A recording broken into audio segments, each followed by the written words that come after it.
फटाकडे फोडताना असं काही होऊन जाईल मला माहित नाही होतं. चला सांगतो काय कसं झालं. तर जय महाराष्ट्र भावांनो, मी आहे प्रतीक. आज मी खूप लवकर रेडी होऊन गेलो होतो कारण की मला जायचे होतं मामाच्या दुकानावर. मी मामाच्या दुकानावर जात होतो पण त्याचे कारण दुसरंच काही होतं.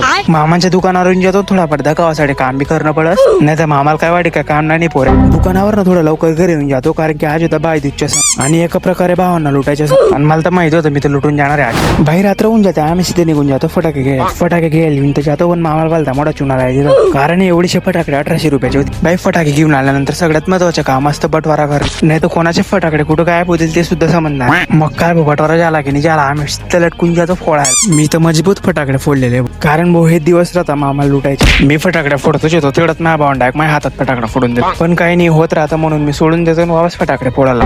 फटाकडे फोडून सण आमचा प्लॅन बनून जातो आईस्क्रीम खायला जायचं. बाई आईस्क्रीम खायला देऊन जातो पण त्यांनी दुकानच बंद करून दिली कारण आम्हाला फटाकडे फोडता खूपच टाइम होऊन गेला. हे तर काही शटर खोलत नाही भाऊ आम्हाला जावं लागतं दुसरी जागे. इथं फायनली आम्हाला लस्सी भेटून जाते. तर चला भावांना भेटूया नेक्स्ट ब्लॉग मध्ये. तोपर्यंत मला फॉलो करून घ्या.